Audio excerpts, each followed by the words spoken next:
I'm Robert Morgan, and this is a short piece I wrote about growing up on Green River back in the 1940s and 50s. It's called When Autumn Comes to Green River, Can Christmas Be Far Behind? The scent of autumn on Green River in the late 1940s and early 1950s was the smell of sorghum boiling over open furnaces. Smoke from the fires and steam from the cooking molasses drifted down the valley with the late evening fogs. My job was to strip the cane stalks while they still stood in the fields. Then, after they were cut and hauled to the mill, to feed one stalk at a time into the crushing rollers of the mill. In earlier days, the mechanism would have been turned by a horse or an ox walking in a circle. But by my time, a belt had been fixed to my uncle's tractor to spin the mill hour after hour.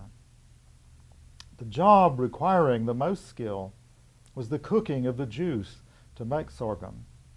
As the sap poured into the pan, boiled down to molasses, the liquid had to be stirred, and the metallic-looking froth skimmed off with a dipper and dumped in a hole beside the furnace.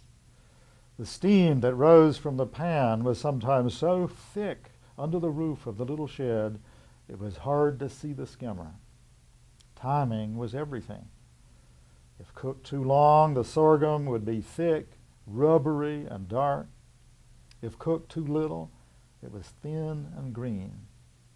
When boiled just right, the syrup was dark gold and perfect for spreading on biscuits, with a special tang only sorghum molasses has.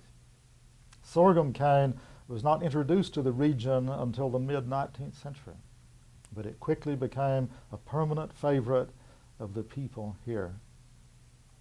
Blackstrap molasses, made from sugar cane, has nothing of the flavor of sorghum and was used mostly for sweetening in cooking. My family had made sorghum each fall for about a century. Some was given away or sold to neighbors, but most was stored in jugs in the smokehouse to be used throughout the winter. Almost as common as molasses boiling was cider making. My grandfather and great-grandfather had set out orchards on the pasture hill and in the field above the house. In the summer, we ate juicy early transparents and June apples, and my mother made jelly from June apples, pale, rosy jelly with a special flavor on hot biscuits or mixed into oatmeal. As autumn arrived, apples on other trees ripened, the big Wolf River fruit, perfect for making pies, the Golden Delicious, Ben Davis, wine saps, Starks, and Northern Spies. The best apples we picked and stored in boxes and barrels, wrapping each individual fruit in newspaper to protect it through the winter. Many apples were sliced and dried to be used for pies in the cold months. But apples that had fallen into the grass, apples that were imperfect or chipped, were gathered in a heap to make cider. The cider mill was brought out from the barn, and the heaped apples washed and cut and pressed upon us as juice seethed and foamed through the cracks of the press cylinder and streamed into jugs. Once the cows got out of the pasture while we were making cider, and the grown-ups ran to gather the stock. I was 3 at the time, and my sister Evangeline 6.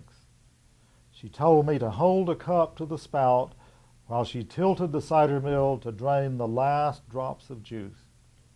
As she pushed it, the mill toppled over and I was pressed under the weight. I remember the strange feeling of having the breath knocked out of me as I looked past the screw handle into the deep blue autumn sky and wondered what had happened. When the adults came running, there was a panic as they pulled the mill off me. However bad I must have looked, I turned out to be all right once I recovered my breath. My sore chest just seemed part of an adventure.